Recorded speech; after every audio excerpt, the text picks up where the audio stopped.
제가 사탄의 기호식품이라는 제목으로 오늘이 8번째 시간입니다. 이제 오늘 마지막 시간이 됩니다. 이렇게 제목을 결정하는데 결정적 역할을 한 것이 있습니다. 제가 영화를 오래전 영화입니다마는 한 편을 보게 되었습니다. 23년 전 1997년도에 나온 영화인데요. 테일러 핵포드 감독이 쓴 작품인데 데블스 애드보킷이라고 하는 제목입니다. 데블스 애드보킷. 이 제목의 영화가 이름이 뜻이 뭐냐 하면은 악마의 변호사입니다. 악마의 변호사. 이 알파치노가 사탄 역을 실감하게 연기를 하는데 주제가 뭐냐 하면 허영심입니다. 시간이 장장 220분입니다. 3시간 하고도 40분. 영화 길이가 인내심이 없으면 끝까지 볼 수 없는 내용입니다. 그런데 이 적그리스도로 나오는 알파치노와 선의 대변인으로 나오는 키아누 리버스라고 하는 이 탤런트인데요. 이 선악의 대결 구도인데 물론 이제 보통 승리는 선이 마지막에는 승리하는 것으로 됩니다만은 사실상 이 주제가 허영을 가지면 허영심을 가지면 어떻게 망하는가를 아주 보여주는데 그렇게 하는 근본이 뭐냐? 사탄이라는 겁니다. 그 영화 내용 속에 나옵니다. 여러분 괴테의 파우스트 유명한 작품 학창시절에 읽어보신 분 있겠습니다마는 그 파우스트 머릿속에 그들을 떠올리게 되는데 파우스트에 보면 중요한 내용이 나오죠. 성공을 위해선 영혼까지 팔아넘긴다. 허영심을 추구하기 위해서는 정말로 영혼까지 팔아넘길 수도 있는 그런 모습을 보여주는 영화입니다. 그 영화 속에 중요한 대사가 나오는데 허영은 내가 가장 좋아하는 기호품이다. 여기에서 힌트를 얻어서 제가 설교 제목을 잡은 겁니다. 허영은 내가 가장 좋아하는 기호품이다. 이것이 사탄의 말인데 2번이 언급됩니다.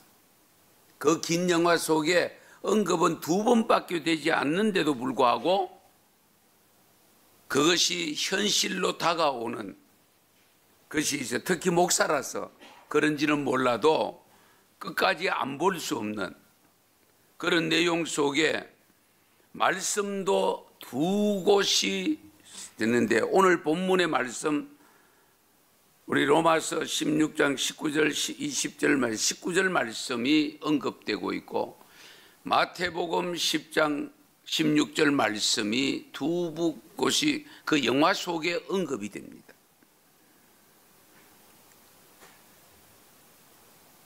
허영은 내가 가장 좋아하는 기호품이라고 하는 이 대사를 바라보면서 도대체 사탄은 무엇을 요구하는가? 무엇을 원하는가?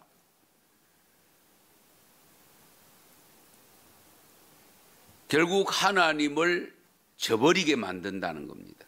하나님을 저버리게. 허영으로 너희들을 쓰러뜨리겠다. 그 의미입니다. 허영으로 너희를 쓰러뜨리겠다. 영화 내용을 간단하게 여러분 이해를 돕기 위해서 말씀을 드리면 작은 지방에 있는 변호사가 한 사람 나타납니다. 이 변호사가 얼마나 훌륭한지 60번을 변호를 했는데 60번 다 이분이 변호한 것은 다 이겨냅니다. 이것이 소문이 나니까 윤옥에 있는 그 법무법인, 요즘 우리 용어로 하면 법무법인 회사가 있잖아요. 변호사들을 많이 고용을 해서 크게 그런 사건들을 맡아서 주관하는 법무법인이 있습니다. 우리나라도 보면 우리 기독교인들이 모인, 변호사들이 모인 로고스 법무법인이 있죠. 그런데 이 법인 법무사 거기 전체 관할하는 사장이 이 변호사가 재판하는 거기에 소문을 듣고 나타납니다. 나타나서 거기에서도 전혀 우리가 상식적으로 보면 이길 수 없다고 생각되어지는데 이기는 그 모습을 보고는 감탄을 하면서 그 재판이 끝나고 난 다음에 그 변호사에게 접근해서 우리 법무법인으로 채용하고 싶다. 같이 일하고 싶다. 그러니까 그 윤옥에서 오니까 대도시잖아요. 예. 그래서 유혹을 받는데 대도시니까 자기는 지방에서 지금 하고 있는데 그래서 아내하고 한번 윤옥에 가보니까 뭐 눈이 빙글빙글 도는 거죠. 그러면서 조건이 뭐냐? 엄청난 아무나 살 수 없는 훌륭한 저택, 풍광이 너무 좋은 저택을 제공해주고 그래서 결국은 아내도 동의를 해서 윤옥으로 가게 됩니다. 윤옥으로 가서 근무를 하는데 일이 너무 많이 주어지니까 생활이 안 됩니다. 어느 정도가 되느냐 하면은 아기를 아내가 낳지를 못합니다. 타이밍을 못 맞춰가지고.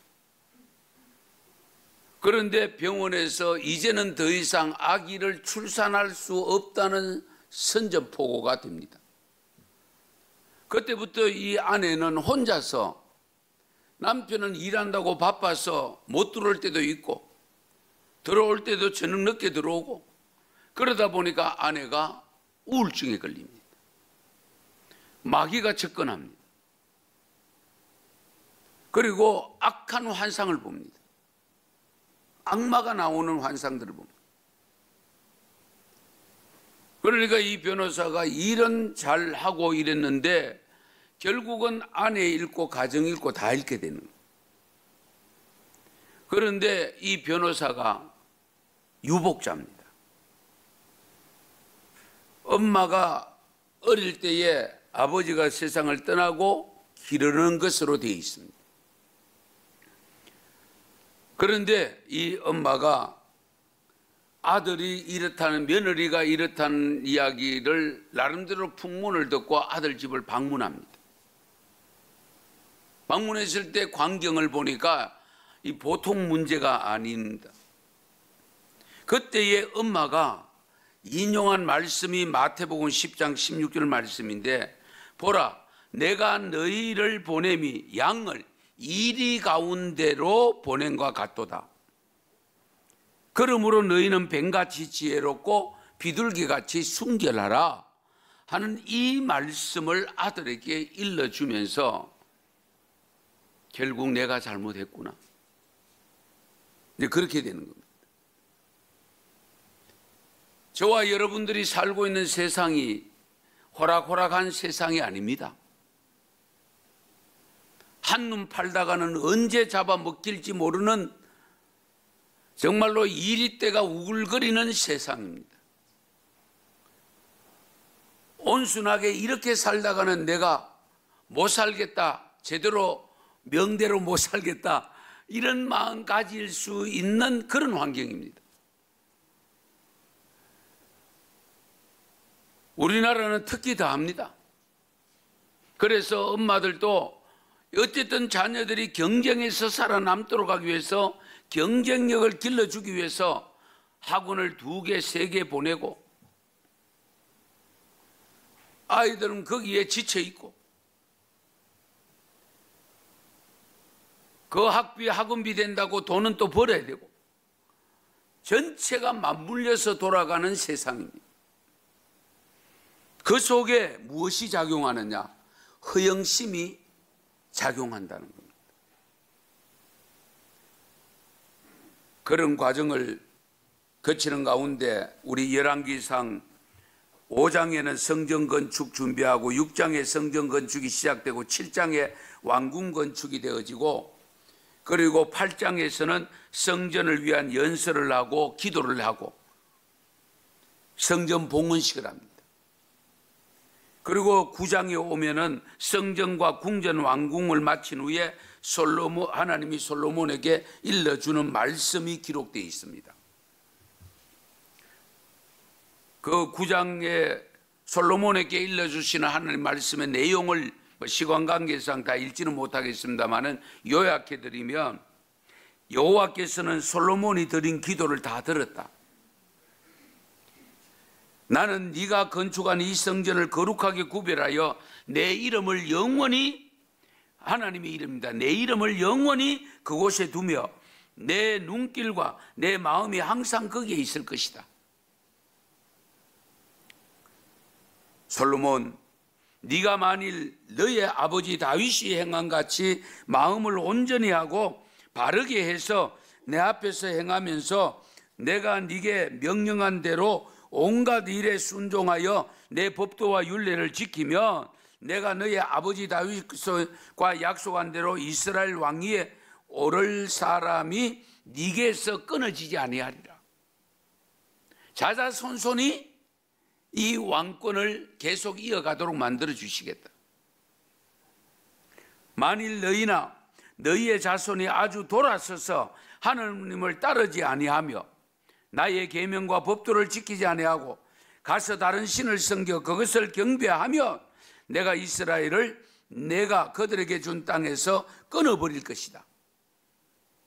내 이름을 위하여 내가 거룩하게 구별한 이 성전이라도 내 앞에서 던져버리겠다. 그래서 이스라엘은 모든 민족 가운데서 속담거리가 되어지고 많은 백성들로부터 손가락질 받게 될 것이다. 이런 내용을 일러줍니다. 그런데 10장에 들어가면 솔로몬의 명성이 세계로 펴져나가면서 서바 여왕이 찾아오는 등 이 명성을 듣고 솔로몬의 지혜를 거기서 돈을 사들고 보물을 사들고 와서 점검하고 솔로몬과 대화하고 그렇게 떠나는 일이 발생합니다. 그러다 보니까 은근히 솔로몬이 처음에는 아름다운 신앙까지 겸비해서 너무 좋았는데 점점 멀어집니다. 사람이 그렇습니다. 자칫 잘못하면 이렇게 될 위험이 있습니다. 그래서 항상 조심해야 될 것은 잘 될 때입니다. 잘 될 때. 너희가 섰다고 할 때 넘어질까 조심해라 하는 말씀을 하지 않습니까?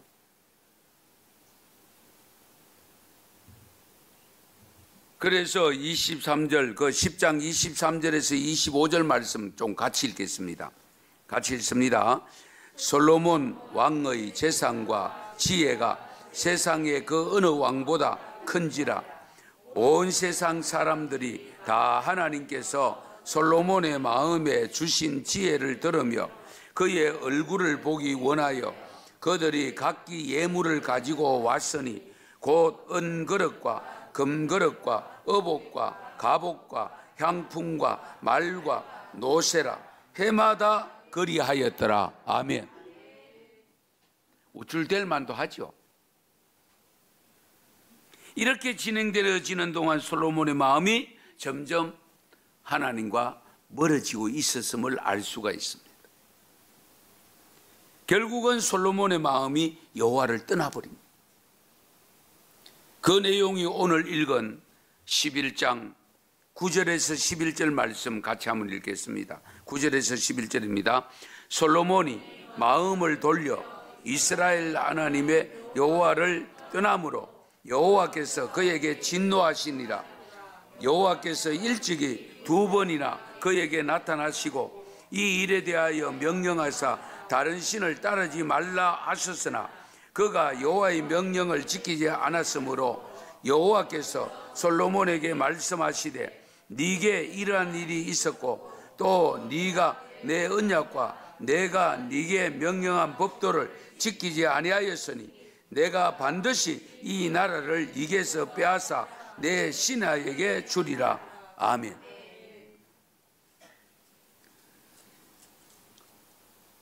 그런데 하나님께서 이렇게 솔로몬을 징계하면서도 아버지 다윗의 믿음이 너무 좋았기 때문에 너희에게서 바로 빼앗지 않는다.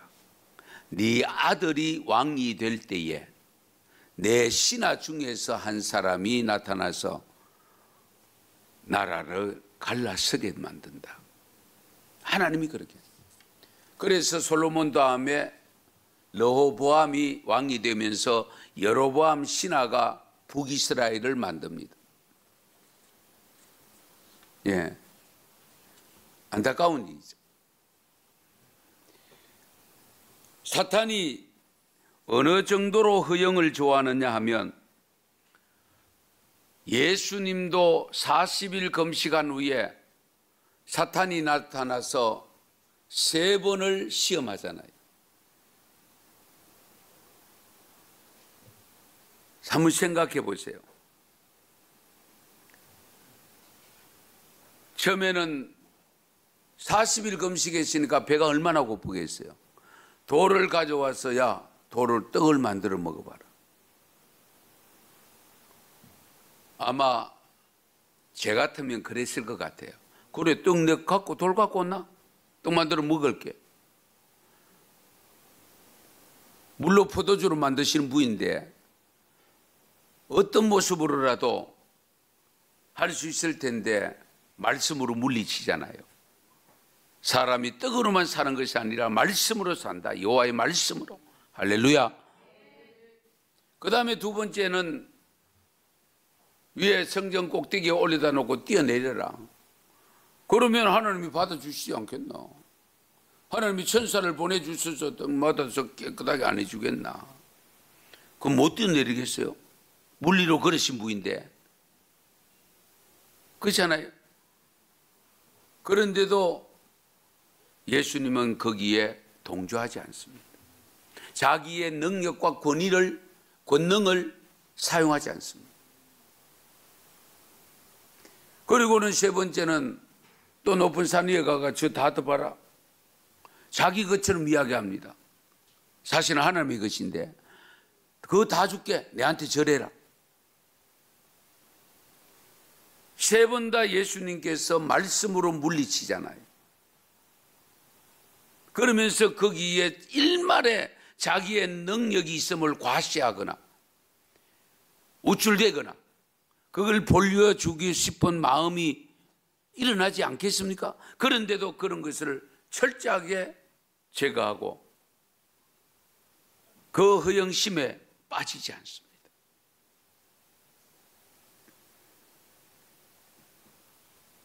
우리는 신앙생활하면서 사회생활 속에서 세상 속에서 살아갈 때에 가장 쉽게 넘어질 가능성이 있는 부분이 이 부분입니다. 허영심. 조금만 잘못해도 넘어집니다. 왜냐하면 인간은 자기를 드러내기를 누구나 좋아하기 때문에. 그래서 우리말 생긴 거지잖아요. 제 잘난 멋에 산다고. 예? 제 잘난 멋에. 자기 잘난 멋에 산다 그러잖아요. 그 자기 잘난 멋을 어떻게 해요? 많은 사람들에게 드러내기를 원하잖아요. 우쭐대기를 원하잖아요.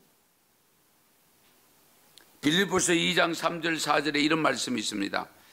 아무 일에든지 다툼이나 허영으로 하지 말고 오직 겸손한 마음으로 각각 자기보다 남을 낮게 여기고 각각 자기 일을 돌볼 뿐더러 또한 각각 다른 사람들의 일을 돌보아 나의 기쁨을 충만하게 하라. 다툼이나 허영으로 하지 말라. 우리가 아무리 자랑할 만한 일을 하고 다른 사람들을 높여주더라, 다른 사람들이 나를 높여주더라도 우리는 항상 겸손한 마음을 가지고 다가가야 됩니다. 그렇지 않으면 사탄이 허영을 위장하고 와서 우리에게 허영심을 만들어서 그래서 넘어지게 만듭니다. 많은 사람들이 교회를 향하여 지적합니다. 교회가 세속화되어 간다고 이야기하는데, 세속화되어 가는 그 일 중에서 가장 큰 내용이 뭐냐? 직분에 계급합니다.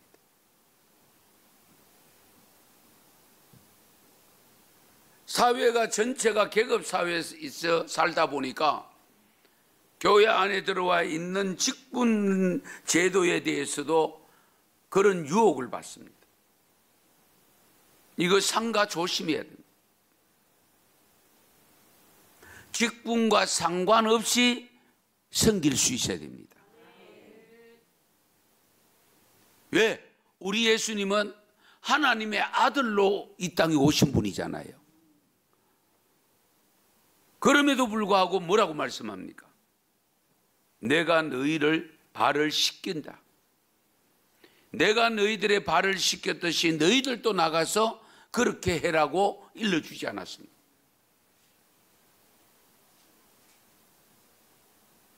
사실 우리 집사는 디아코노스라는 단어를 쓰고 있는데, 이 원어의 뜻이 뭐냐면 식탁이나 다른 친한 천한 일에 시중드는 사람을 칭할 때 사용하는 단어입니다. 식사 때 서빙하는 분, 천한 일에 시중드는 사람, 이게 디아코노스입니다. 그게 집사입니다. 그리고 장로제도, 우리는 영어로 그냥 엘더, 연장자, 나이 많은 사람 이렇게 표현하는데요, 원어에서는 뭐냐면은 프로스비테르라고 하는 단어인데 앞서 행하는 사람, 솔선수범하는 사람이라는 뜻입니다. 솔선수범하는. 목사는 미니스트라고 부릅니다. 미니스트. 이 뜻이 뭐냐면은 역시 섬기는 자라는 뜻입니다. 직분은 하나님께서 필요로 해서 주시는 것이지 내 자신을 나타내기 위한 도구가 아니라는 사실입니다. 그러므로 가끔 저도 들은 적이 있는데요, 직분을 주면 신앙이 좀 더 성장할 텐데,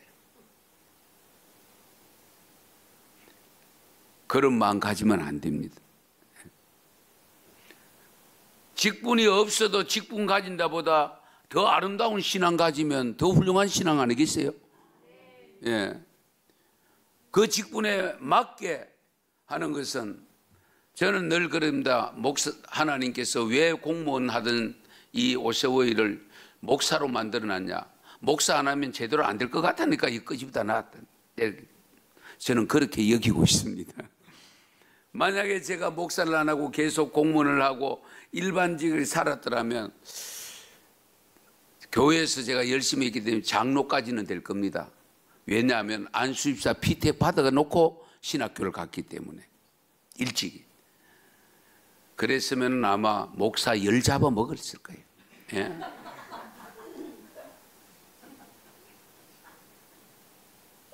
거의 저희 사모도 권사가 돼가지고 막 같이 합세를 해가 예?